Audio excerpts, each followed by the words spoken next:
Get started here in just a second.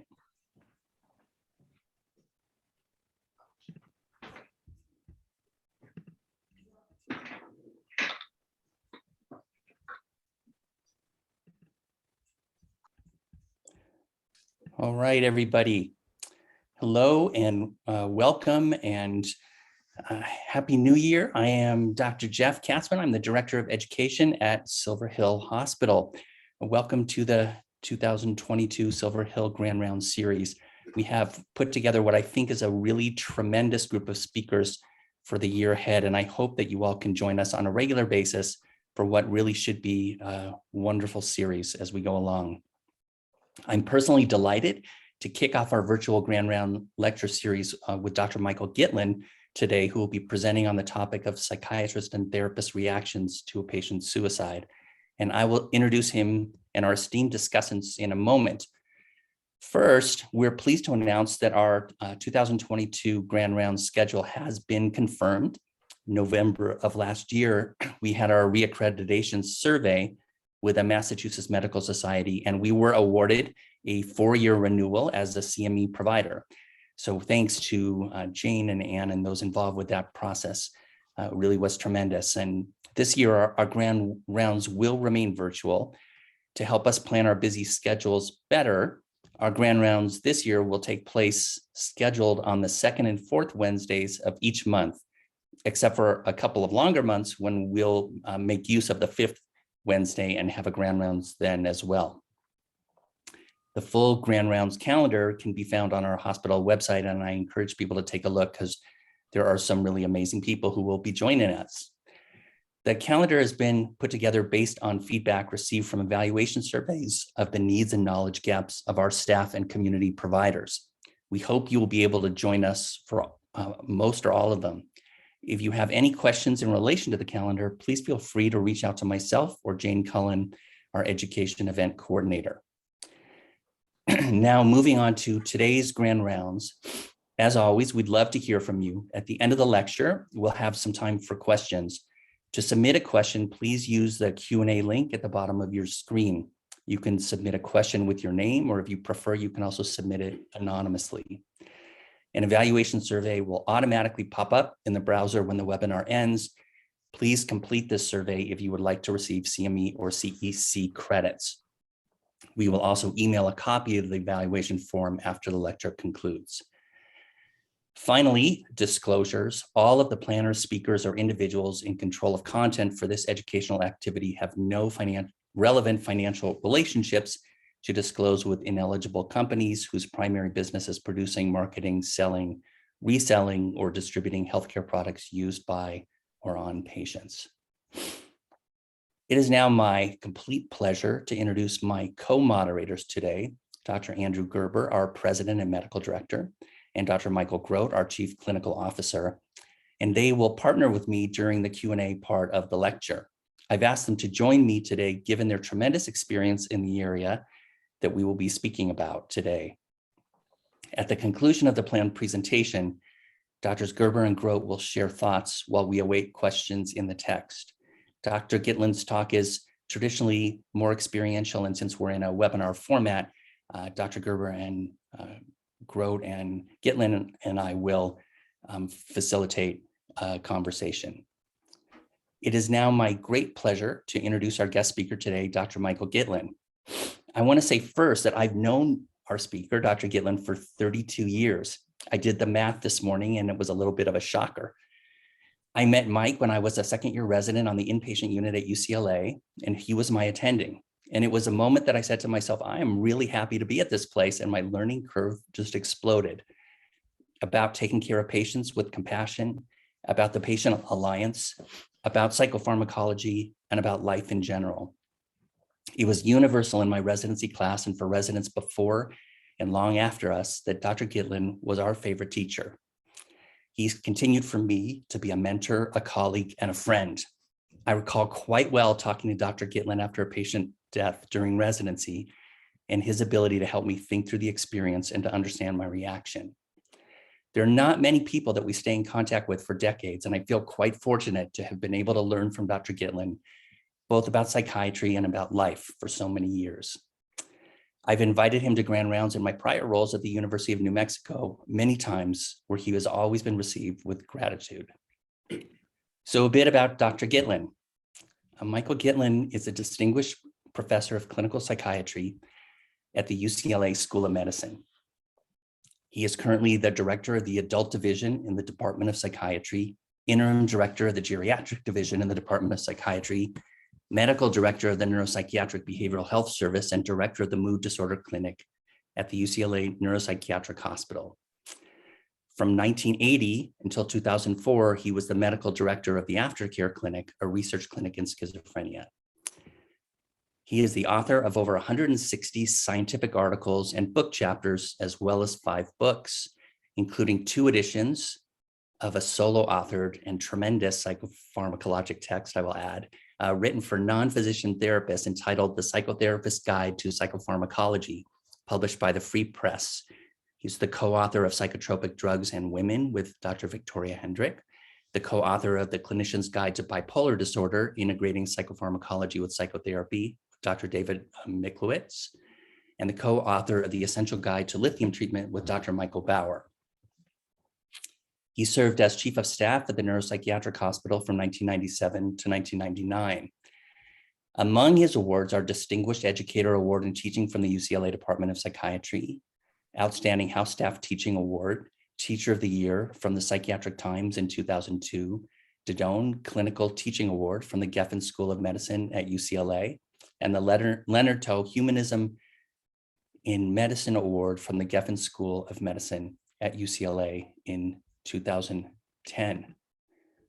That is my introduction, and I would like to now pass the baton in the form of a pencil here, Mike, to you. So thank you so much for joining us here today. Thank you, Jeff, and thank you for that wonderful introduction. I am pleased to be here virtually. I am originally an East Coast person. Oh yes, I'm supposed to tell you this talk, which will be obvious when you hear the talk. I have no disclosures that are relevant to this talk. It would be almost unimaginable. There might be, but certainly there aren't. Anyway, as a New Yorker who grew up in the East Coast, went to school in the East Coast, obviously I have a great fondness still for my colleagues in the Northeast, where all my family actually still lives, except for mine that migrated out to LA, where I've been forever. I came to this topic, which is about psychiatrist and therapist reaction to patient suicides. In my role, as Jeff said, I've been the medical director and the director of the UCLA Mood Disorders Clinic for 43 years. So given that, as you might guess, we see a lot of people with mood disorders and a lot of people with treatment-resistant depression. Okay, So what did they do? Inevitably, issues about suicide On your- are central in that. At some point, I'll explain why I started to develop an interest in it because of my own personal experience, which I will share with you. And eventually it grew into what we're going to talk about today. And in many ways, it's an odd talk. As a kind of, an academic teacher, I use PowerPoint slides all the time, like everybody else, I suspect. This is the only talk I have that does not utilize slides at all, because the amount of data for me to present is trivial to virtually non-existent. This is not about data. This is about how to think about an existential and very difficult experience. And if you wanted to look at the literature, which you could easily do in an hour or two, on how psychiatrists or therapists in general respond to patient suicide, again, it's a very meager literature, which is a little peculiar at first glance, because as we know, 40,000 plus individuals die by suicide in the United States every year. Interestingly, it used to be 30,000 when I first started to give this talk. And most of these people are either in therapy or have seen a health professional within some relatively short period of time before their death. And you think, if that's true, why is it that there's no literature on it? And there are a number of reasons why that might be. First of all, if you look across surveys, between 15 and 70%, so maybe the average would be 30 to 40% of psychiatrists at least, will have a patient die by suicide during their career.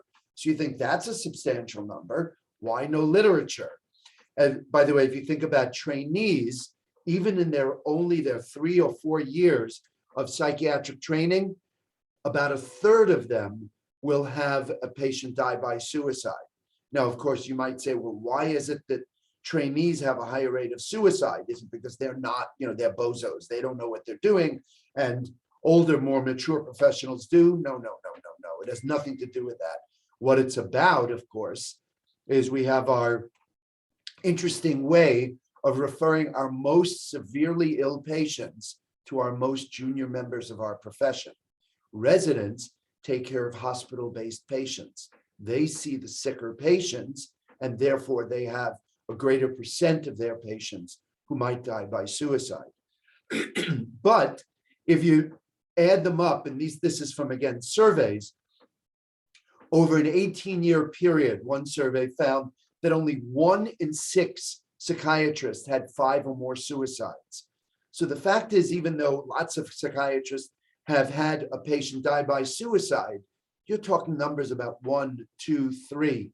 Once you get above 5, it's only a rare individual who's had more than 5 patients die by suicide during their practice. So because of the low frequency, A, nobody develops a great expertise, and B, you can't create a way of coping with something that's that infrequent. If you're in a business like oncology, you either learn to deal with it because it happens more regularly, or you get out of that field. Well, if it happens only 3, 4, 5 times in a professional career, as in psychiatry, you don't really have the chance to develop a series of systematic coping strategies. So again, it's present regularly, but for no individual does it happen that much. Another reason one suspects why we don't have more literature on this is, do individuals who go into psychiatry, are we more likely to want to avoid issues related to death? There's an early psychoanalytic literature that say psychiatrists have greater death anxiety, which is why they became psychiatrists. I'm not sure I believe that, but there are some theoreticians who believe that that's why. So first question is, what kind of reactions do therapists and psychiatrists have to patient suicide? In a few of the studies, almost 40% of them described distress that was severe enough that it would be considered consistent with an acute stress disorder. So we're in clinical, in the level of distress added, about 40% of people. And as we'll look later on, there are a number of elements of post-traumatic stress disorder, PTSD elements, in some individual therapists and psychiatrists after a patient suicide. Recurrent intrusive images, waking up in the middle of the night with hyperarousal, things like that. However, of that 40% who are severely distressed, if you follow them over 6 months, by 6 months, most people have recovered substantially, if not completely. So this should be thought of as creating an acute stress disorder that over days to weeks to months will settle down in the vast majority. It's interesting, one study describes that when they were interviewing psychiatrists who had had a patient die by suicide, 50% of them cried during the course of the interview with this researcher. A third of people say it affected their personal life, that they were so shaken by the experience. 15%, 1/5, considered retiring because of it, but only 3% thought about that in a serious way. There's one great case where the psychiatrist had a patient suicide and was really rocked by it. And the quote was, I found this so difficult, I thought of becoming a forest ranger instead, which I thought was an interesting leap from being a psychiatrist. So what I'd like to do now is describe what the typical reactions are for therapists after a patient suicide. And in some ways, what I'm going to describe to you, for those of you who remember Kubler-Ross and her stages in dealing with death, it's somewhat similar. There are a series of stages that people go through. And again, as with Kubler-Ross, nobody goes through a uniform, rigid set of responses, but there are some generalizations to be made. But those of you interested in reading more about it, I've written a number of papers and book chapters about it. But in 1990, in the American Journal, I published a psychiatrist's reaction to patient suicide. So for those of you interested, it goes over this issue in a more personal way. And what I'm going to describe now is what happened to me when my first patient died by suicide. This was very early on. It was 6 months after I finished my residency at UCLA. It was actually, ironically, the first patient who had been referred to me by my mentor and former residency director, referred to me in July, literally a week after I finished my residency. And I saw this young man for 6 months in twice-a-week therapy plus medication. This is in the pre-SSRI era. So every antidepressant available at that time was potentially lethal in overdose. So for those of you who are a little younger, please appreciate how wonderful it is that it's very hard to kill yourself with our current antidepressant medicines. That was not true in the old days. Anyway, so I started to see this young man. He was in his early 20s. I was actually in my late 20s. And he had a history of dysthymic disorder with recurrent major depression, so-called double depression. He had been hospitalized once for suicidality years before, excuse me, before he moved to Los Angeles. And he had a support system in his sibling who lived out here. And we went along and I put him on tricyclics and I put him on MAO inhibitors and this and that. And he was somewhat better. And then one Wednesday, he comes into the office and says, you know, I'm going to commit suicide. My sibling, who was his major support system, is moving back east, and I can't tolerate living out here by myself. But I'm not going to do it here because I don't want the pain of my parents to have to come out and get my body. So I'm going to plan it. I'll go back home where I'm from, and then I'll commit suicide. So I was a little relieved in that there was some time buffer. There was nothing urgent or immediate. This was back in the old days when you could actually hospitalize anyone at UCLA regardless of insurance status. I know that's like talking about a parallel universe, but at the time it was true. I said, look, do we need to put you in the hospital? He said, no, no, no. We agreed that I would speak to him 2 days later on a Friday. That last session was on a Wednesday. Fine. Friday, I'm busy seeing patients all day. I don't think about that he hasn't called me. By the mid-afternoon, I realized that he hadn't called me. So I started calling him. I couldn't reach him. I actually knew where his place of work was. I actually called work. They told me he had not come into work. I actually found a friend of his, called the friend. Eventually, it was clear that he was missing in action.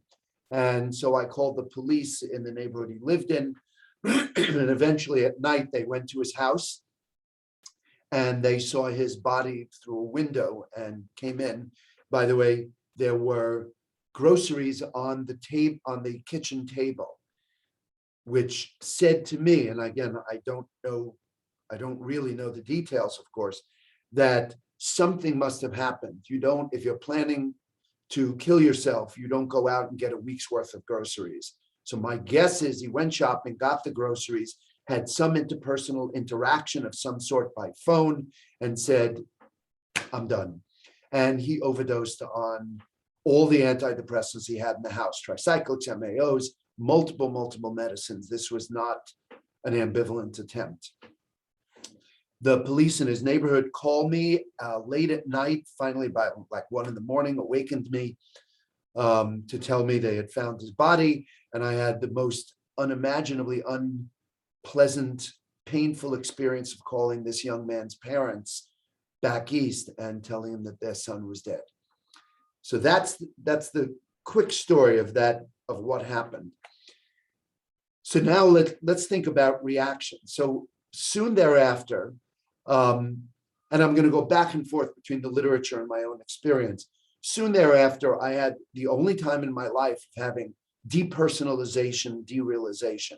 I walked through my life looking perfectly normal. No one noticed a thing different. And I was hanging out at UCLA, so I was seeing psychiatrists all day long. Not a single colleague said, "Gee, Michael, what's the matter?" Not a single person.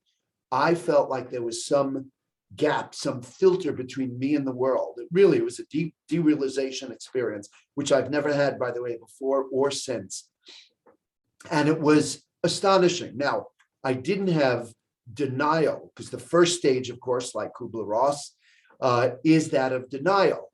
But it seems to me that derealization is a form of emotional denial. It's a cutting off of affect, because it is, you cannot cope or deal with the intensity of the affect. If you look at the literature, examples of more formal denial, not derealization, is a psychiatrist gets called, gets told a patient of his has died by suicide, because he took a shotgun and shot himself in the head, and the guy said, "Is he okay?" That strikes me as a little bit of denial. So denial is the first one, but that's really relatively a brief period of time. The second stage, which I think is the central, most important and most common one, is a mixture of grief and shame. And again, very similar to the Kubler-Ross, the grief part, not the shame part, of course. And the first question is, what are you grieving after a patient commits suicide?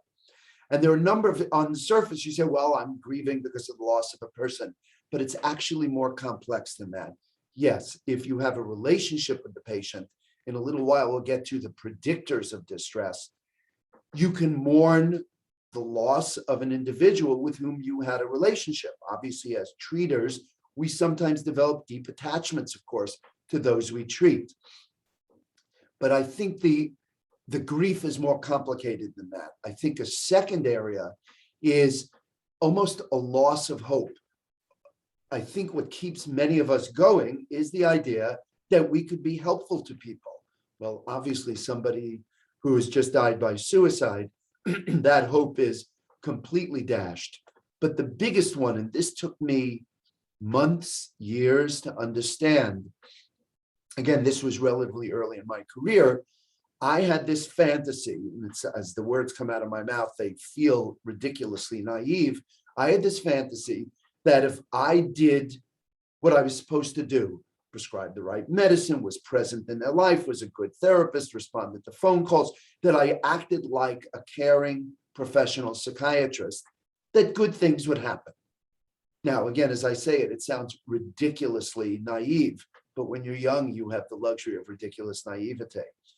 And when this first young man died by suicide,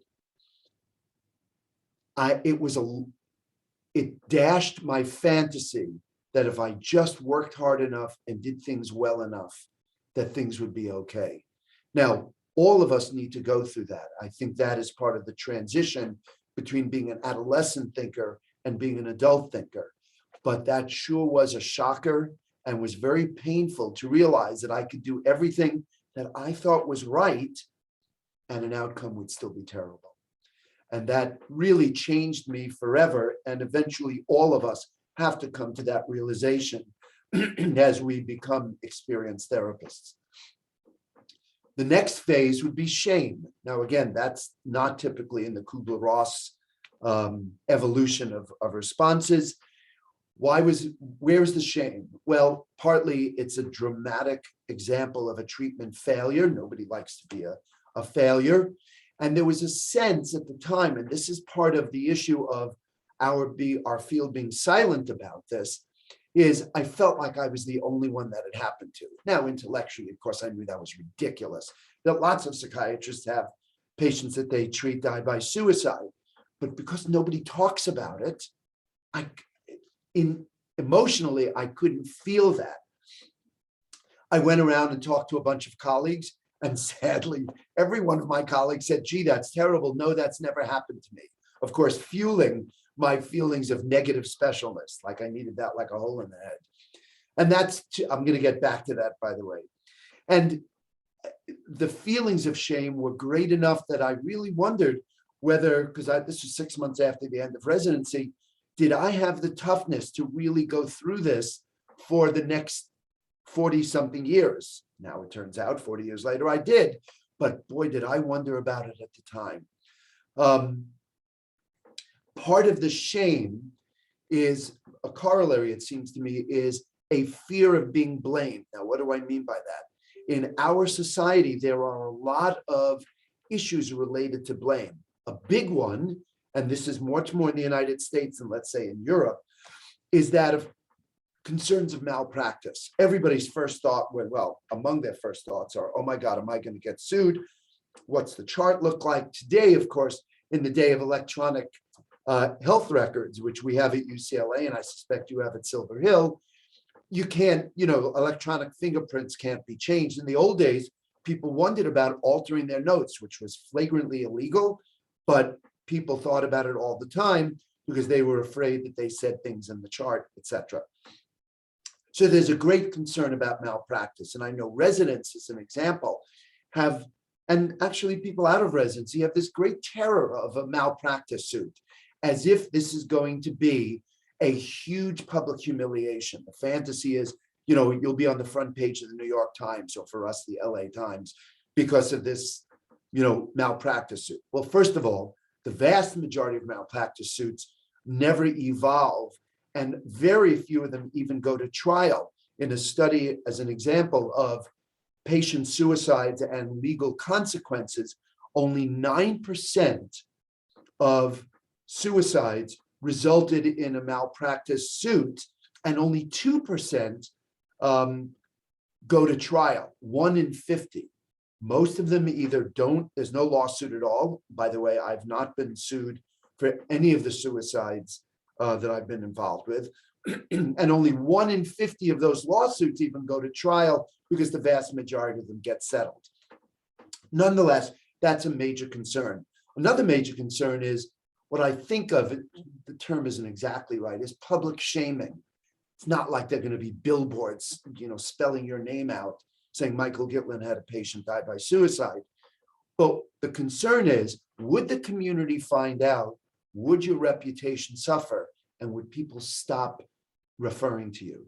That's a more legitimate concern, especially if you're young, as I was when this happened. And I was very concerned that if this happened again, I'd be in deep trouble and my career would be in deep trouble. In fact, because I was young at the time this happened, my worry at the time was that I thought, all right, let's give it another 2 years. And if I had another patient die by suicide within 2 years, the community would never forgive me for that. And I'd move to Seattle. Why Seattle? Because I didn't know anyone in Seattle, and hopefully no one would know me, and my LA reputation, which had been destroyed, wouldn't follow me. Luckily, my second patient who died by suicide was after that 2-year mark, so I didn't have to move to Seattle. I really don't like rain anyway, so I'm very glad I was able to stay in Los Angeles. But again, that fantasy of public shaming is a powerful one. And in the literature, they also talk about some of the ways in which people feel terrible and guilty and need to confess, like they want to put their name on the billboard, like a Raskolnikov kind of thing, is in one psychological autopsy, something I'll get back to later. A psychiatrist confessed that he had prescribed too many pills and the patient had overdosed, when in fact he hadn't prescribed the pills at all. Another one said, I screwed up. I gave my patient an inadequate antidepressant dose. And in fact, when you looked at it, they prescribed exactly the right dose. So the feelings of guilt lead to almost false confessions. And again, as an expression of that guilt. All right. A next phase, and again, this fits very much with Kubler-Ross, is that of anger. Now, when it comes to a patient dying by suicide, anger is not universal, but anger is a very difficult affect to deal with, because you get angry at somebody who's dead. That's much more difficult than mourning or sadness. And what are we angry about if we are angry at our patients who die by suicide under our care? Well, first of all, they've ruined our therapy. Now, that sounds obviously very self-oriented, but I certainly remember feeling that after this young man died by suicide. As most of you know, we as a field, we still do suicide contracts. Can we agree, you say to the patient, can we agree that if you get suicidal, do you give me your word that you will call me before you do anything? Patient says yes, and the psychiatrist is able to sleep at night, or the therapist is. You may or may not know there's actually a literature on suicide contracts, and their ability to predict behavior is zero. Suicide contracts are good for the therapist, not for the patient. They don't protect anyone. They just allow us to sleep and have the illusion of control. Another issue I'll get back to. I was angry at my patient because he promised me he was going to move back east to his family before he killed himself. And he didn't. He did it in LA, plopping it in my lap and giving me my terrible pain about this. The other thing, and this also took me a while to really absorb. So as somebody who was his psychopharmacologist as well as his therapist, I prescribed his medicines. He died as an overdose. He used my transitional objects, my link to him, the medicines I prescribed, in order to kill himself. I found myself unusually angry and preoccupied that he took my ministrations, my therapeutic tools, and used them in a destructive way. I had trouble getting past that for a while. In systems like hospitals, like Silver Hill, like UCLA, anger can come out in a number of different ways. If it's just a one-on-one, it's just between the patient and the therapist. But in a system, you have all sorts of people, and blame can be projected so that the head of the hospital can get angry at the ward chief, who can get angry at the resident, who can get angry at the medical student, etc. So there are fields for projection and blame. Similarly, if you interact with families around this, and I'll get back to that in a little while too, some families look for someone to blame, whether it's the therapist or psychiatrist. Sometimes family members blame themselves, but when there are more people involved, it increases the field for projection and blame and anger, and that can be a very difficult situation. Again, I'll get back to that. Another response to patient suicide, it's a great phrase that I learned from the literature. It's called the finding of omens, and then secondary behavioral changes. So what are the finding of omens? Finding of omens is when things happen that are important and dreadful. As human beings, we try to figure out what happened and could we have predicted it. Now, almost always you can't, but that not knowing is intolerable for humans. We need more control, just as you can imagine that a lot of beliefs, both religious and cultural, like why there are earthquakes, well, the gods are angry, as an example. We need to have explanations for the inexplicable to calm us down from our anxiety about the unknowable. Suicide fits with that. So in the literature, there are all these cases of people saying, all right, this happened. What happened just before? We're going to make sure the thing that happened just before doesn't happen again, as if that would have changed the outcome.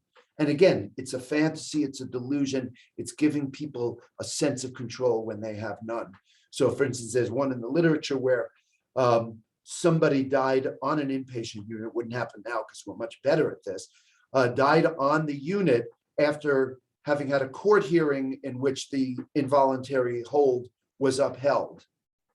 So therefore, after that, every patient who came back from court in that situation had to stay in the day room for the next 6 hours. And of course, what they miss is they had 700 patients before come back from hold hearings, and it hadn't happened. But again, the issue is we try to create systems in order to prevent what happened in the past. And it's illusion, and it's almost a delusion, but it's really important. For me, I did the same. I kept obsessing about what went on in that last session on that Wednesday with this young man. Could I have picked up signs that clearly I didn't pick up, and therefore it wouldn't happen again? So I started obsessing about whether somebody said so long or goodbye, and did that have meaning in terms of self-destructive feelings. I asked compulsively, I asked every patient about suicidal ideation. Maybe I hadn't asked it enough, which of course I had asked enough. Even when it was therapeutically inappropriate, somebody's sitting there talking about their relationship with their spouse, and I'm asking about suicidal feelings. That was not for them. That was for me. It wasn't very therapeutic. I became preoccupied, as I think I mentioned a moment ago, with the fact that this young man died by suicide by overdosing on my pills. And I had another patient who had borderline personality disorder and depression, and she worked in an endocrine lab, and she had access to insulin, and her self-destructive acting out was always taking the insulin, going home and injecting insulin at various doses, seeing how close she can get to being hypoglycemic and passing out. Pretty self-destructive. She had never overdosed. She had never threatened to overdose. And without knowing it, after this young man died by suicide, I kept asking her about overdosing, which was therapeutically blind because that was not anything she ever thought about. And eventually one day she said, look, I can't promise you I will never kill myself, but I promise you if I do, it won't be with your pills. Leave me alone about that. Now, clearly I had been ridiculously transparent in my anxiety and distinctly untherapeutic. Also, what you find with the finding of omens is you think about things in the middle of the night. This merges into the PTSD aspect where you wake up, at least I did, you wake up in the middle of the night, think, oh my God, John Doe, another patient said this, he or she is at risk for suicide. Luckily, I had enough self-control and social skills not to call my patient at 3 a.m. and ask if they were okay. I sorely wanted to, but at least I knew enough not to do that. Another reaction is that after suicide is that of relief. Now, relief, like anger, is another conflicted feeling. It doesn't feel cool to feel relieved when somebody is died. I didn't feel any relief with this young man. He was a really nice young man. I identified with him. He was a nice Jewish boy. I was a nice Jewish boy. Now I'm an old Jewish man. And he was not a difficult patient. But if you have patients who are insanely difficult, the borderline patient who calls you in the evenings and during the night and threatens suicide, there can be a sense of relief of, oh, at least I don't have to deal with that. It's a horrible thing to think, but we all think that at times. What's interesting is I've had 2 situations in which I started seeing the mothers of other individuals who died by suicide when I was treating them. The mothers then came to see me. And these 2 women who were good mothers confessed that there was some relief because both of their borderline personality daughters who had died by suicide used to call them in the middle of the night saying, I have the pills in my hand. If you or daddy don't come over in 10 minutes, I'm going to take them. And their lives were tyrannized by their very psychiatrically ill children. And they said, you know, having a kid die by suicide is the worst thing in the world, but at least the phone rings at night and I'm not terrified anymore. And nobody likes to feel that, but I think if we're going to be honest about it, we have to acknowledge that those feelings do occur. By the way, another PTSD-like thing, this was in the days of answering machines. And so I'd call into my answering machine and, you know, occasionally people would click. They wouldn't leave a message. And there was one of those on the day this young man died by suicide. Was it him who called at some point, didn't leave a message? I don't know. But boy, for the next few months, anytime I heard a click and nobody didn't leave a message, I would scan my whole practice and say, okay, who was that who's about to overdose? All right. So as I've alluded to, this was the first of the patients who died by suicide under my care. He was not the last. I've had a number of others. I'll get to that in a minute. And I can tell you now, having had many subsequent experiences, that the same feelings that I'm describing now occurred with all the other individuals. The difference being it was less intense and it lasted for a shorter period of time. So with this first young man, I was really just tortured for a substantial period of time, like months. The second one, it was about a month. The third one was a couple of weeks, etc. So the tragedy is there. The feelings are identical. They just last a shorter period of time and they're somewhat less intense, but the feelings are similar. Okay, so now let's talk about two other issues before we open to questions. First question is, what are the predictors of distress? Who or in what situations are the responses to a patient's suicide going to be more severe versus less severe? So the most powerful predictor, and this is intuitive, it's always nice when a little bit of research actually agrees with common sense, doesn't always happen that way, is that of age or experience, which are of course correlated. The older the therapist, the psychiatrist, the more experienced the therapist, the little bit more blunted the level of distress is somewhat less. And that makes obvious intuitive sense. Losing a parent who dies from any cause always generates sad, normal mourning feelings. But if you have a parent die when you're 15, it is a much more galvanizing and traumatizing event than when you're 65. As we get older, we learn to deal with the tragedies of life better. As psychiatrists or as therapists, by the time you get a little bit out of training, you have been able to hopefully internalize a vision or image of yourself as a mature professional who has some successes and some failures, and you learn to deal with that because that's what it's like to be a shrink.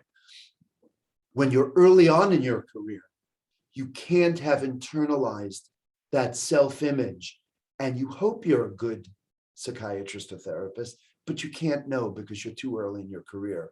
So these rock you greater earlier on in your career. And obviously this first young man was 5-6 months out of my residency.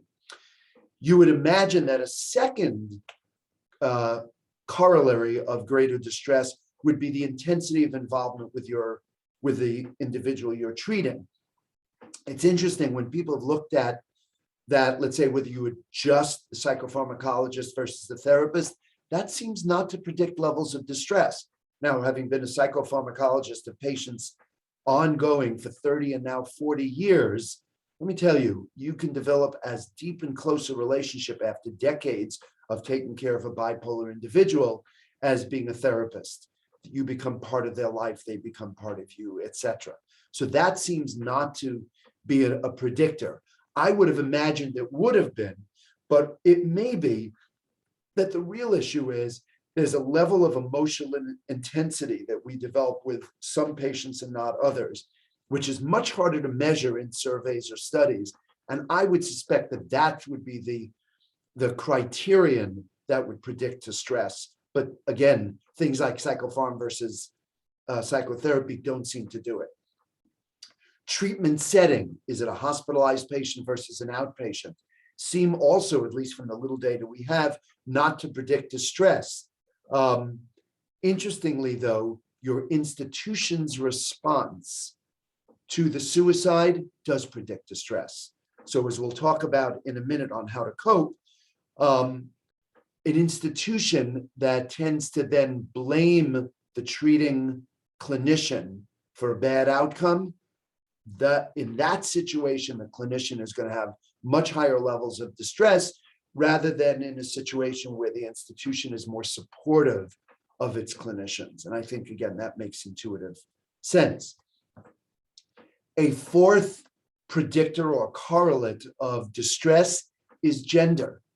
Women therapists at least report greater distress after a patient's suicide than men therapists. Now, now remember, distress, greater amounts of distress is not necessarily a negative finding. It could be that it may be that women in general get more intensely engaged more deeply with their patients, which strikes me as a clinician that would be a good thing. There would be another possibility is personality factors play into this. People who are vulnerable, or clinicians who are vulnerable to depression and anxiety, typically have greater distress. And we know that women are at higher risk for depression and anxiety disorders, men, of course, being at higher risk for antisocial personality and drug and alcohol abuse, externalizing disorders versus internalizing disorders. And that brings up the last predictor, which again makes intuitive sense. There are projectors and introjectors among us. Introjectors are people who blame ourselves or hold ourselves responsible for things in our life. Projectors are people who say it's their fault. Projectors are more insensitive, but frankly are protected from some forms of psychological pain because they don't internalize what happens. Introjectors, and I suspect that psychiatric and psychological clinicians are more likely to be introjectors than in some other fields. That makes us, I suspect, significantly more vulnerable. All right, so now let me get to part 3, which is how do we think about coping with it? And there are a number of ways of thinking about this. And when I talk about it, I'm also drawing from a much broader and larger, almost a cultural literature about how do individuals and societies deal with loss, because that's really what we're talking about. A therapist or psychiatrist reaction to patient suicide is a unique situation of a much more global phenomenon, which is a response to loss. So what's the first way of dealing with loss? Virtually every society that I can think of, that I at least am aware of, deals with loss by decreasing the isolation in the mourner's part. So what happens when someone dies? Communities surround the person. Again, I'm Jewish. In my world, I grew up in a reasonably religious world. You sit Shiva. Shiva is the word for 7. So you're there for 7 days, and everybody comes and brings you food, and you're never alone, and people are with you all the time to decrease the isolation. And then you gradually let it go. Then you do 30 days of another set of mourning, and then 11 months of a special prayer, saying Kaddish. So it's 7, 30, and 11. And what you're doing is surrounding the person and gradually giving them more and more psychological space. But the core is that you surround the person. Well, in the psychiatry world and the therapist world, we have pretty isolated professional lives. We sit in an office by ourselves and may not interact a whole lot with other people. So it becomes a little tricky. So for me, when that happened, intuitively, I knew I had to talk to somebody about it. So my best friend at the time was a primary care doctor who was remarkably psychologically sensitive for a non-psychiatrist. I talked to him about it. He said, gee, that's too bad. Switch the topic to football. That didn't help. I told you what I went to talk to a whole bunch of colleagues of mine. Not one of them seemingly had a patient who had died by suicide. Interestingly, then I went to my mentor, who had been the one to refer this young man to me. And it was almost like I had to confess to him. Now, again, my people don't confess. I guess we whine instead. But I went to confess. You referred me this patient. I'm so sorry. I failed. The patient died by suicide. He was his usual incredibly warm, loving self to me. It's interesting. I remember that conversation as him having said, gee, that's too bad. I've never had a patient die by suicide. He and I have talked about it since. He is absolutely clear that he did tell me he had had a patient die by suicide.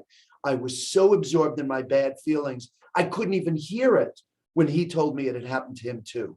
I was too narrowly engaged in my own individual pain to hear somebody being supportive.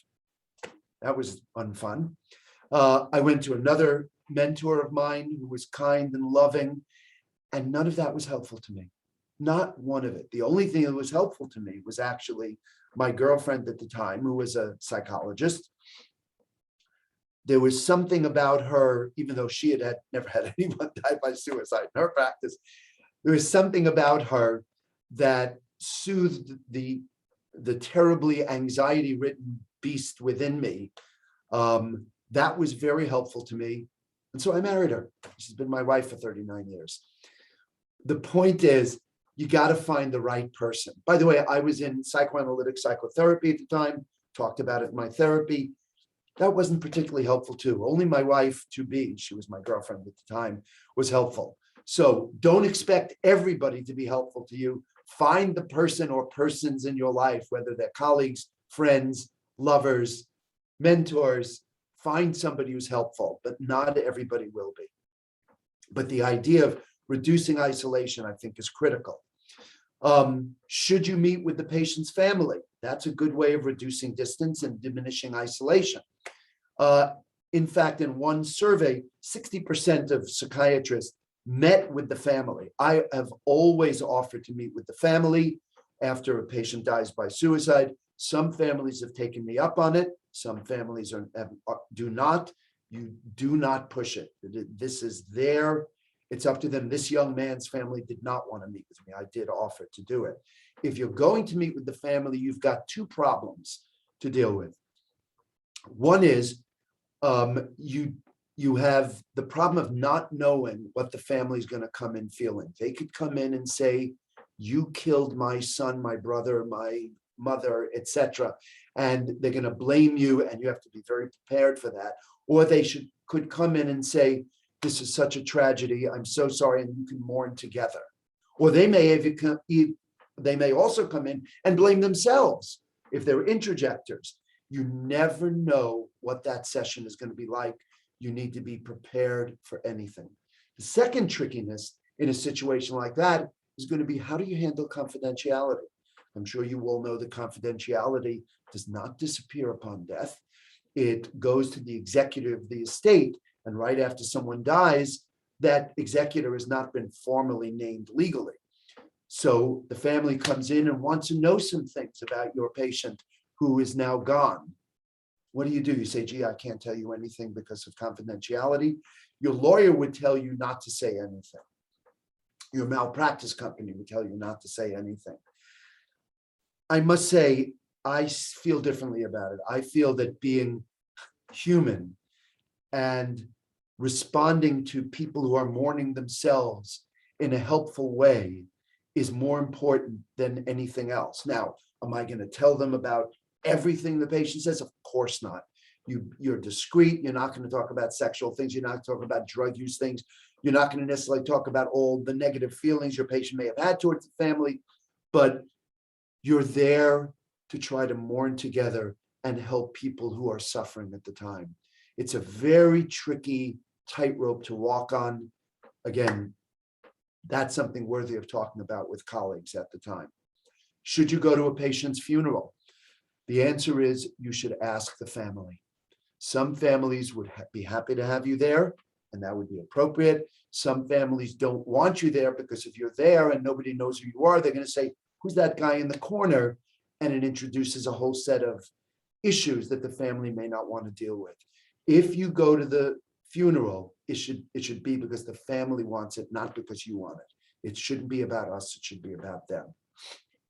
In institutions like hospitals, there is something called psychological autopsies. The physicians in this webinar know about M&M, morbidity and mortality conferences, where in, let's say, surgical departments, they look at things that happened where the outcome wasn't great, and they try to understand it, looking at the operative report, looking at the pathology report, etc. This is the psychiatric equivalent of that.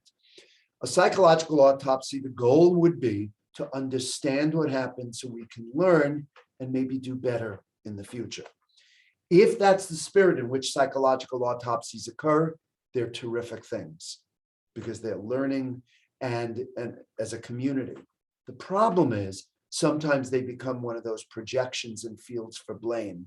I have been to at least one of them that I found unimaginably horrifying, where the head of the department was critical to the ward chief, who was critical to the chief resident, who was critical to the resident, etc. The blame wandered downhill. If the issue is blame finding, if that's the métier of that institution, don't do a psychological autopsy. They're destructive and they hurt people more than they help people. If they're done in the right philosophical framework, then it's a good thing.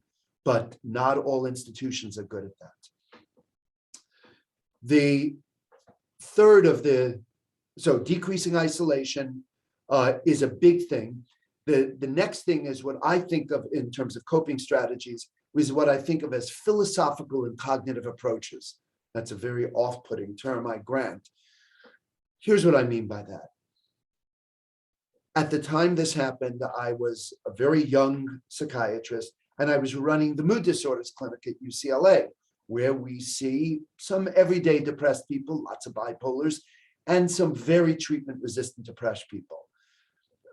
And there were two issues here. One is we have to find a way of balancing engagement with detachment. You can't be so involved in your patients' lives that if an outcome goes badly, a death, they fire you, they sue you, that you are devastated. You're no good to the profession if you get devastated when a case doesn't go well. The goal is that we've got to be able to go on. So we need to find the optimal distance with being involved and engaged, but holding back enough of ourselves that we don't get devastated by the outcome of a single case. That puts us at a way too great a vulnerability. Outside of psychiatry, almost all doctors can understand the difference that a clinical failure, somebody who doesn't do well, who dies, is not a personal failure. The oncologist doesn't think every time their patient dies of cancer that they are the cause of the death and their failures. Well, my patient had a lethal disorder. Because of the more personal nature of psychiatry, we're not so good at that distance. And we tend to see clinical failures as personal failures, which is a psychological vulnerability that is untenable if you want to stay in the field. So we need to distinguish between a clinical failure and a personal failure. And the cognitive approach that I was alluding to was the fact that I had to decide if I was going to treat seriously ill patients, treatment-resistant depression, if that's what I was going to do with my career, which is in fact what I've done, I had to understand that some of my patients were going to die from their disease. There is a measurable, known lethality rate, fatality rate of depression. It's not as high as pancreatic cancer, but it's measurable. And if I was going to treat sick people, some of them were going to die of their illness. And I had to embrace that fact if I was going to do it. Otherwise, I should just, go get a couch in Beverly Hills and just treat the worried well, which is not what I wanted to do. Then you don't have anywhere near as many suicides.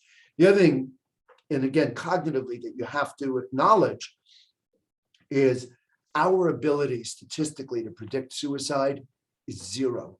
There are two elegant statistical studies, one from the 80s and one actually from 2 years ago, that show that even though I can rattle off all the risk factors for suicide, demographic, clinical, etc., when you put that into a giant algorithm of who's at risk, our ability to predict in an individual case is zero. We're terrible at it. And we have to acknowledge that we're going to do the best we can. We're going to save as many people as we can. But we're not at a place that we're as good at this as we would like. So the last way, the next to last way of coping with a patient suicide is what I think of as temporary behavioral changes, which is at that point, if you're really in the acute throes of being rocked by this, when your colleague calls and says, gee, I have this really interesting patient, which is tantamount to, gee, I have this really difficult patient, politely decline. As I say to the residents, when you get that call, say, I'd love to see them and my next opening is 2023. Joke. But you need to protect yourself for a while. And why is it that you need to protect yourself? Why do we get paid the big bucks in psychiatry? Another joke, since we're among the least well-paid of physicians. We get paid a lot of money because we know so much. No, we're psychiatrists. We know almost nothing. our field is unimaginably still ignorant about the brain, about personalities, about how to do things. We know a little bit, but there's a lot we don't know. We get paid to make hard judgments, and we get paid to make good judgments. When do you hospitalize? When do you treat someone as an outpatient? When are you more supportive? When do you set a boundary? Those are the judgment calls that are the province of gifted clinicians in our field. And in the acute throes of a patient suicide, your judgment is going to be off. You're going to err on the side of hospitalizing people, on putting them into higher levels of care like IOPs, et cetera, because you're not at a place where you can balance that boundary issue well until you regain your own psychological balance. So that's important. And the last, and we'll close after this, the last measure that I think helps cope with patient suicides on the part of the clinician is, again, an off-putting term, instituting reparative constructive behaviors. What does that mean? What that means is basically what I'm doing now. That I wrote that paper that was published in the American Journal 19 years after that first young man died by suicide. I could never have written that paper in the first 10 years afterwards. I needed to grow up. I needed to grow into myself. I needed to internalize that I was a good psychiatrist and I couldn't cure everybody, but I would sure do my best. And it was okay to talk about this, and it wasn't going to ruin my career or ruin my reputation to confess to all the stuff that I've talked about in this webinar this morning. So I couldn't have done it early. I did it late. And it became a commitment of mine. I give this talk to the residents at UCLA every year. It's part of the core curriculum. I give it to the PG2s because, they have to be thinking about it and understand that this may happen to a number of them, that will happen to a number of them. So I think it's incumbent on those of us who are more senior that we model for our younger colleagues about how to deal with this. We have at UCLA the issue about how you deal with trainees, and I think this is parallel to how you deal with younger colleagues in general. We now have a system with residents, which was not true, let's say, when Jeff Katzman was a resident at UCLA, where if a resident has a patient who dies by suicide, they get plugged into a whole decreased isolation stuff. They meet with a senior resident, the group of faculty, I'm one of them, who are available to the residents, those of us who've had experience with this, to talk to them about it. Again, to surround the person, our young colleagues who had this happen and feel really shaken by it. And I think every institution, whether it's a private institution like Silver Hill or an academic university hospital like UCLA, should have programs set up to help any colleague, but especially our younger colleagues, deal with this if and when it happens. And I'm pleased that I know this has become more and more of a pattern among various hospital settings. And I would urge any of you involved in this, if you don't have it at your hospital, I think it would be wise for you to create it.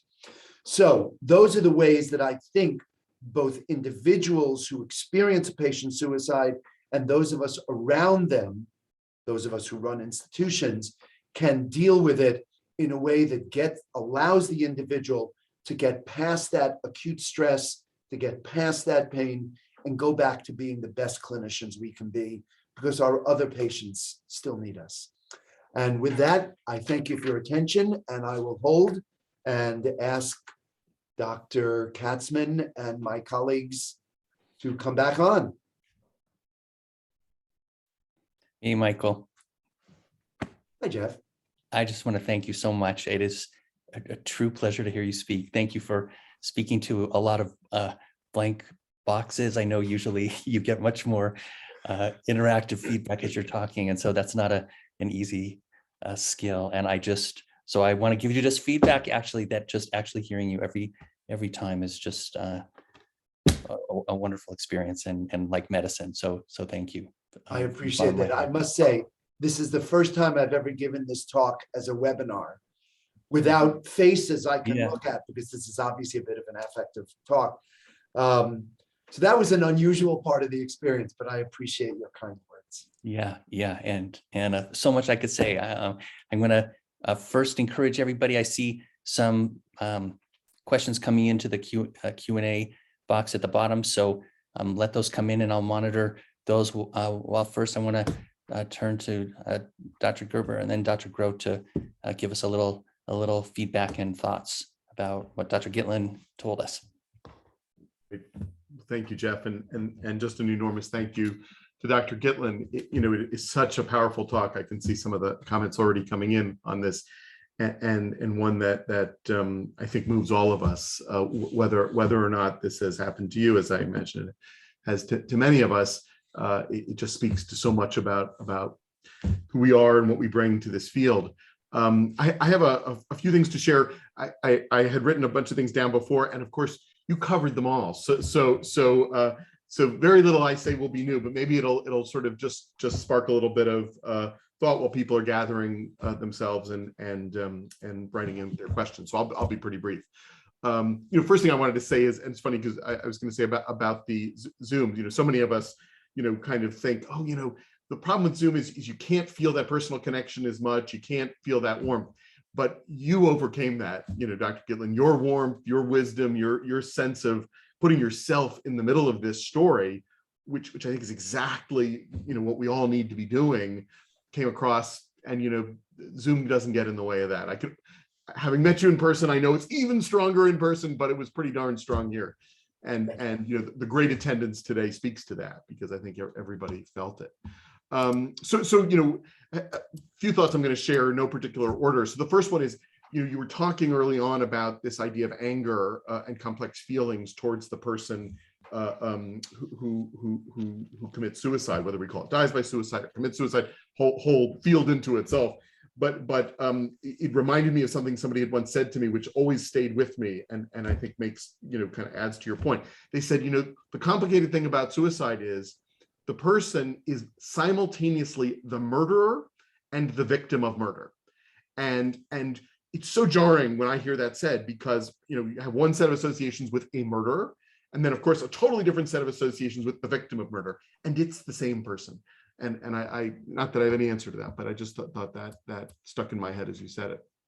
One of the questions, that came to my mind as you were talking is, as a society, maybe particularly as an American society, but maybe to some extent everywhere, we have a problem talking about death, right? We have a problem talking about death when it's somebody who's got end of life wishes and maybe, needing hospice care. We get into these crazy political arguments about, when do we turn off the ventilator? You probably saw this article recently about a hospital, I think it was in Chicago, or Minnesota, or somebody that had said that they were going to turn off the ventilator on a patient who had COVID, and there was a big hubbub about that. Patient ended up not getting turned off, dying anyway. So to what extent is this a special case of a broader problem that we have in thinking and talking about death? And I don't think it's been true of cultures at all times and in all places. I think it's a particularly American problem that we need to come up with a solution to.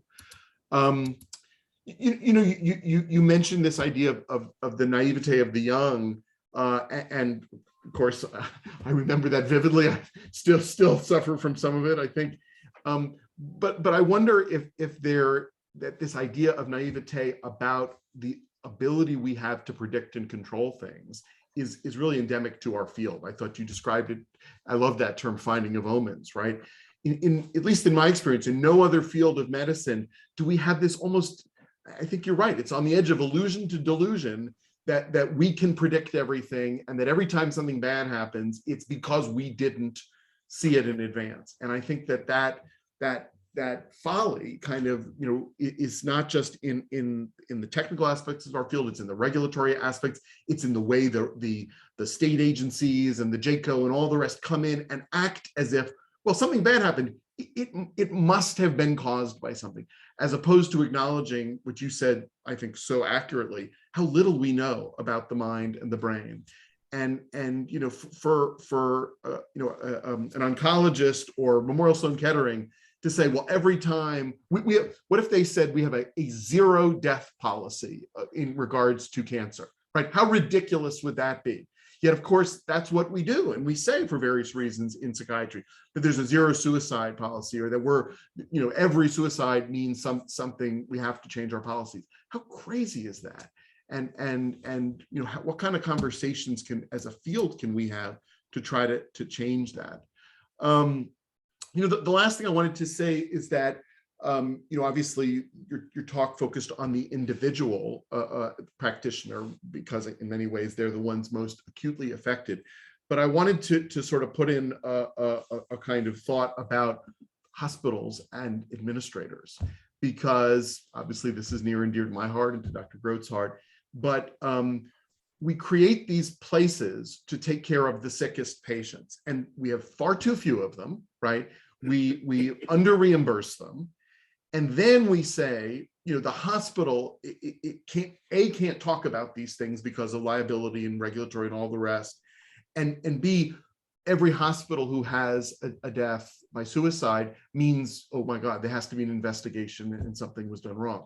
Well, I'm sure I will surprise nobody on this call when I say every psychiatric hospital in the country has had a suicide, right?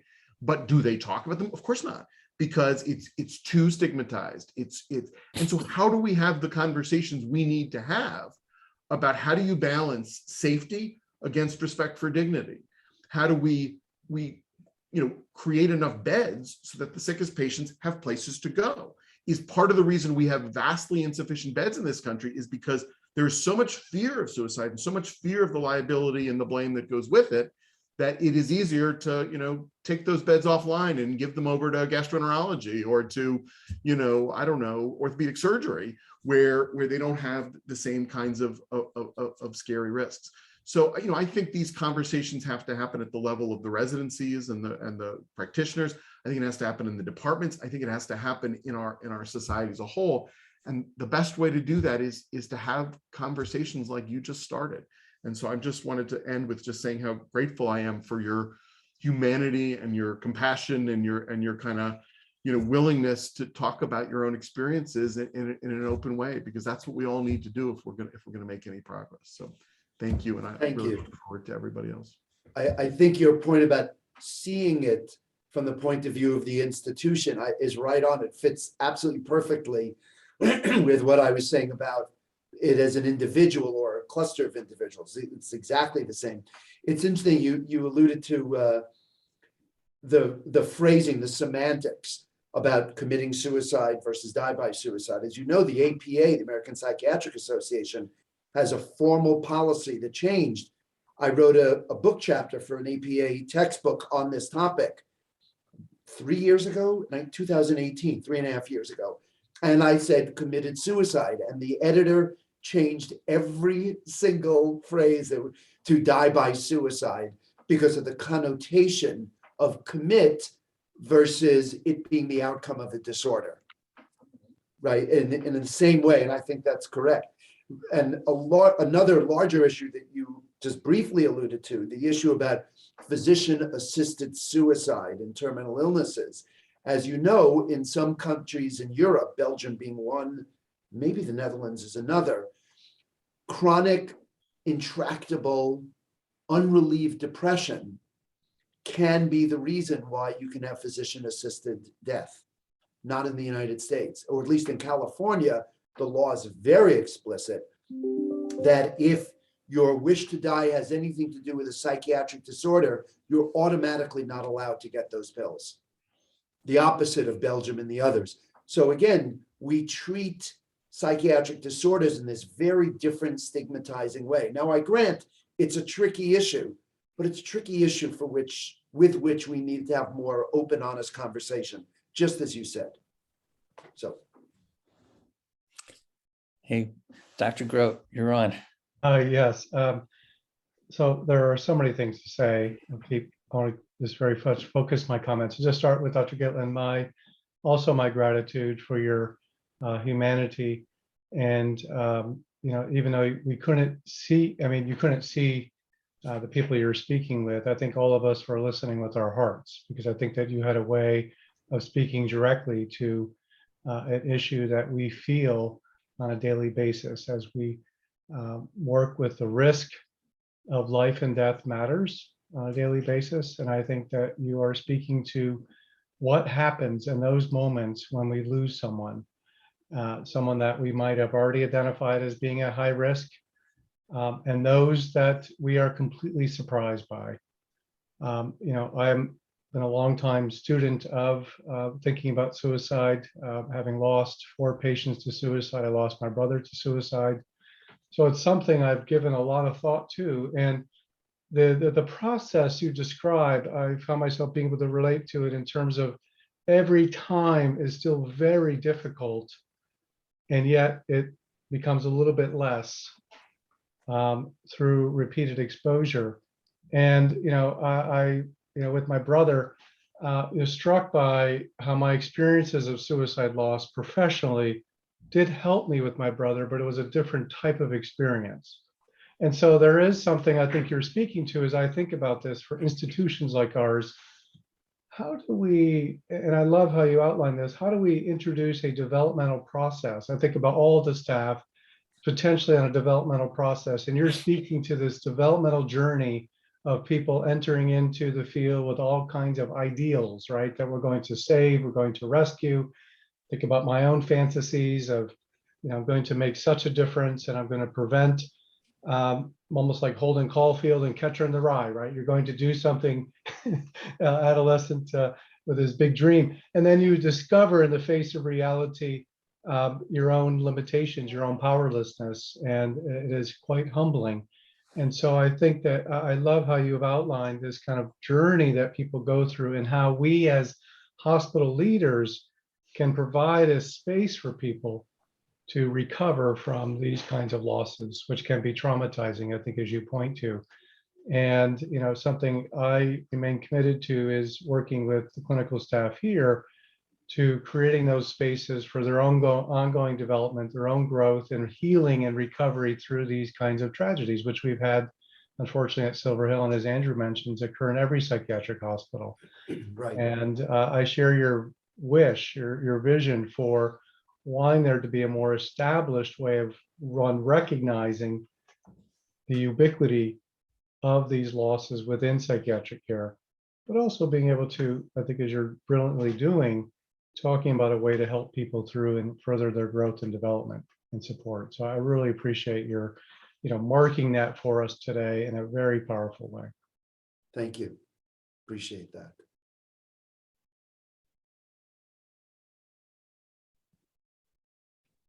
Dr. Katzman? Sorry, I froze there for a second. Yeah, any response to Michael's comments there, Dr. Gitlin? Yeah, I mean, I'm pleased because, again, even though I think about this a lot and have experience in it, to know somebody else had that same, each time it's traumatizing, but just a little less, that you desensitize, not that it ever becomes easy, but it becomes less awful. That's the way I would think about it. Yes, yes. And I remember at like the 3rd or the 4th time, I had those same feelings, and I thought, oh my God, am I ever going to not obsess about this? Yes. And the answer is yes. Over Yeah. time, you stop obsessing, but boy, it can be a bit of a slog getting there. That's right. That's right. Yeah. The first time I experienced it, I was in Houston at the Medical Clinic and had a patient there who died. And yeah, for the first 6 months, I was tortured like you, and Right. made use of my analyst and John Oldham and others who provided a lot of support to work through it. And so Indeed. we're not alone. Right. And there are several on this Always, call. Yeah. always a comfort to know that. Yes. So many questions I want to ask you, Michael, and memories to share. There are 14 questions so far in the chat, and we have 9 minutes left. So let me see what I can do. First of all, I'm not going to say them all individually, but there are just many comments in the chat thanking you for the presentation and how meaningful and helpful it is to many out there who have been struggling with this issue. So So the first question I see is about therapy, and you mentioned it a little bit, but can you say when you're even working with psychiatry residents, trainees, or other people, kind of at what point you might suggest that somebody find somebody to talk to, find a therapist to talk to, or not? You kind of said for you were in therapy and it was not helpful. How do you?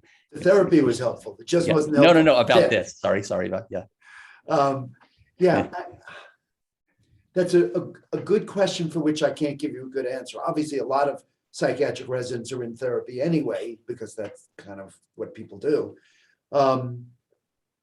I would say that you would give somebody, as Michael and I were acknowledging, you give somebody a little time to see how they respond, not over the day or two or three, but over a couple of weeks. And if the feelings really continue to be really majorly problematic, the idea of seeing somebody, or frankly, having some help going to sleep, because I mean, I didn't even think about it at the time, but as I look back, I clearly had PTSD for a few months. I mean, there's just no doubt.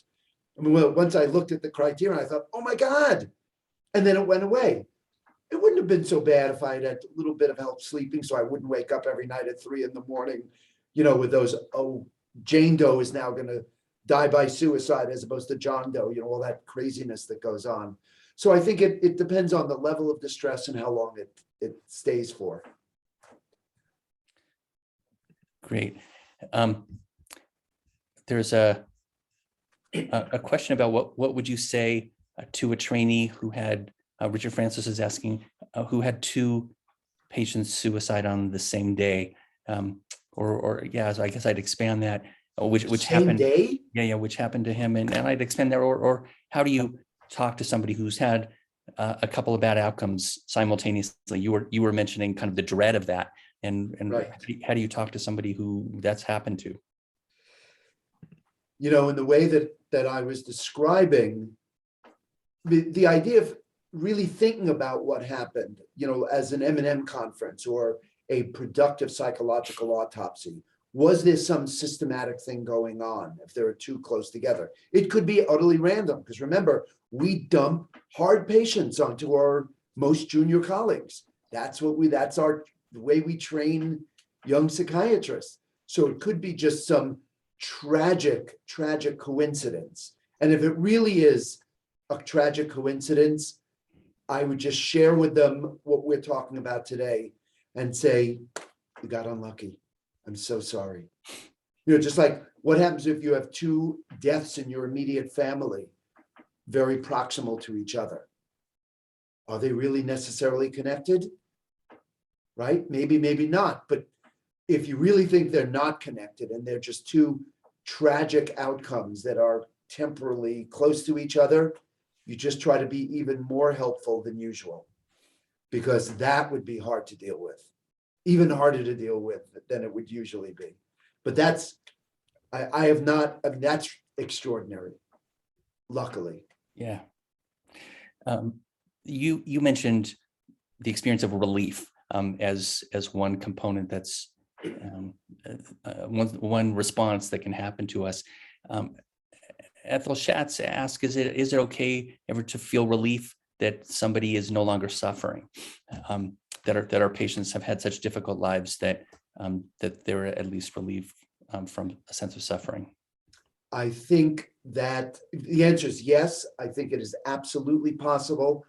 My mentor, the one who I went to, who referred me this patient, one of the phrases that he taught me when I talked about another patient who had just relentless depressive mood. It wasn't necessarily a depressive syndrome with vegetative features, but just felt terrible all the time. He said, your patient had cancer of the mind.